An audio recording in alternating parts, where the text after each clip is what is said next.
Ռոբերտ Քոչարյանը բերվել է դատարան, որովհետև միջնորդությունը կալանքի եւ ձերբակալված անձը միաժամանակ են ներկայացվում դատարան, գործը մակագրվել է այսօր դատը կքննվի 8:30, նյութերը նոր են ստացել, չենք հասցրել ծանոթանալ, 2 ժամից մոտավորապես է եւ նիստից հետո ավելի մանրամասն ձեր դետալներ կներկայացնեմ, այս պահին նյութերի միացանոթանալ մի վարքան Սարգիս Դադոյան ձերբակալված անձը միշտ հետևանով է, հետևի մուտք Ես երբ որ իմացել ենք, որ տեղափոխել են, մենք ներկայացել ենք, եկել ենք ցանալու Նայեք, պարոն Քոչարյանը մի մոտ 2 շաբաթ առաջ, 10-15 քանի օր առաջ վիրահատություններ տարել, դրանով էր պայմանավորված ձերբակալման գործընթացում, քանի որ ինտենսիվ գործողություններ էին, դրանով պայմանավորված առողջական վիճակի որոշակի սրացում կար, հիվանդանոցում էր, ես այս պահին վերջին հիվանդանոցից տեղափոխելուց առաջ վիճակի մասին տեղեկություններ չունեմ, միայն կարող եմ ասել, որ 3 դատական նիստը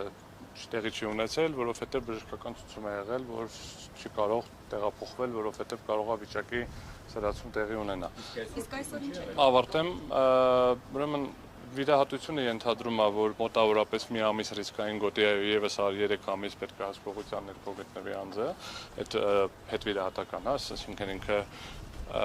ուսորտի վրա վիրահատություն է եւ համապատասխանաբար այդ փուլում պետք է գտնվի վիրահատության ներքո ընդհանուր առմամբ եւ այսօր հիվանդանոցից տեղափոխելուց առաջ ինչ ա եղել, ինչ չի եղել, դետալներ չեմ տիրապետում, հիմա կճշտենք, երբ որ նյութերը նայենք։ Այսինքն եթե ուղղակում են դատարան, ուրեմն բժշկի ցույց։ Ենթադրվում է, որ առողջական վիճակը բավարարել է, որպեսզի տեղափոխվի։ Այսինքն այն տեսակետը, որ հնարավոր է այսօր դատական նիստը չկայանա կամ հետաձգվի հենց առողջական վիճակի մասով, այդպես չի լինելու։ Նու այս պահի դրությամբ ես չեմ կարող գուշակել, հիմա տարբեր պատճառներ կարող են լինել, չէ, հիմա ուզում եմ ասեմ, հիմա ունենք նյութերին կծանոթանանք, դատական նիստը կլինի, հիմա եթե առողջական վիճակը լավ չլինի կքննարկենք, եթե Նայեք, առողջական վիճակի խնդիր կունենանք, կդիտարկենք, խնդիր չենք ունենա, չենք դիտարկել։ Չեմ կարող ասել, եթե ես հիվանդանոցից չեմ եկել եւ ինչ մեքենայով են տեղափոխել, չեմ կարող ասել։ Ընթացք է սա 20-30 այո։ Վերջին հարցն պատասխանը Տպավորությունը, որ այսինքն ամեն գնով ուզում է հակակոռուպցիոն կոմիտեն տանել կալանքի երկրորդ նախագահի, որտեղ 3 որս հասկացան 2 անգամ միջնորդություն է ներկայացել կառավարման։ Չէ, տպավորությունը չեմ կարող հերքել, այսինքն տպավորություն չի, ցանկանում են ամեն գնով տանել կալանքի, երբ որ ձերբակալման այդ 24-ժամյա ռեժիմն է հենց այդ կալանավորման նպատակով են ձերբակալում դատարան ներկայացնելու համար։ Թե հիմա ամեն գնով է, ոչ ամեն գնով է կդժվարանամ ասեմ, 24-ժամյա ռեժիմով է ձերբակալության ժամկետը անցավ, համապատասխանաբար հնարավոր չէր, դրանից հետո նոր ձերբակալության որոշում են ընդունել, այստեղ հիմա շատ չդետալացնեմ, դրա մասին որոշակի դիրքորոշում ունենք դրա օրինականության հետ կապված, դա դատական նիստով կանդրադառնանք եւ դրանից հետո ավելի մանրամասն կներկայացնեմ եւ դրանից հետո ոնց որ նորից ներկայացրել են դատարան, համապատասխանաբար։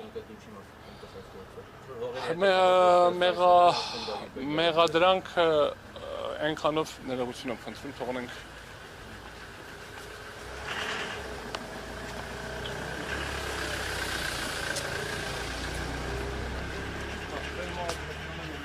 գալիս հիմա չէր կարող Նայեք, մեղադրանքի մասով շատ հակիրճ կասեմ, մնացածը արդեն դատական նիստից հետո ուղղակի որ հասցնենք, էլի զուտ։ Մեղադրանքը վերաբերվում է նրան, որ ինքը լինելով նախագահ կատարել է սահմանադրական պարտականությունը, այն է վավերացրել է կառավարության որոշումները, որովհետև Հայաստանի Հանրապետության Սահմանադրության 95/2005 թվականին գործած խմբագրությունը ենթադրում էր հետևյալ կառուցակարգը, որ Հայաստանի Հանրապետության կառավարության որոշումները ստորագրում է վարչապետը, որը որոշումները ընդունում են նախարարները, վարչապետը ստորագրում է վարչապետը եւ ավերացնում է նախագահան։ Ի տարբերություն օրենքների, որտեղ կար այն ժամանակ վետո իրավունք, հետ ուղարկելու որևէ ընդհանրակարգ չվավերացնելու կառավարության որոշումները չկար եւ մեզ առնվազն հայտնի չի, սա ինչ եմ ասում, որովհետեւ ընտրություններից հետո այդ որ ԿՀ-ում վարույթեր եւ էլի նմանատիպ մի էպիզոդը դրան էր վերաբերվում, հա 2000-ական մինչև 2005 թվականին է վերաբերում, էլի, այսինքն այդ անշարժ գույքերը հիմա սովորական կառավարության որոշումների մասին է, ավելի մանրամասն կասեմ ձեզ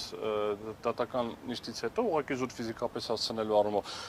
խնդիրը հետևյալն է, այսինքն ինչ որ տարբեր հողերի մասին է խոսքը գնում, որոնք վաճառվել են ինչ որ ընկերությունների, որտեղ ուղղակի տեքստում պարոն Քոչարյանը դրանց մեծ մասին ընդհանրապես տեղյակ չէր, այսինքն չի իմանում ինչա, հիմա պետք է մենք նայենք հասկանանք ինչ նյութեր է ինչա ոնց է։ Մի մասը ինչ որ մարդկանց հետ վերջնական, ասենք մի քանի վաճառքից հետո մարդկանց է պատկանում, ովքեր ինչ որ առնչություն ունեն Ռոբերտ Քոչարյանին, բայց ուղղակի իրեն պատկանելու կամ ինչ-որ անձնական շահագրգռվածության հիմքերը չենք տեսնում։ Դրա մեջ է մտնում նաև հողերից մեկը Պլեսիցի ինքն էլ այդ ժամանակ եղել է պաշտպանության նախարար, Անդրանիկ Մարգարյանը եղել է վարչապետ, այլմեղով կար Երևանի քաղաքապետներ ոնց որ այն ժամանակ։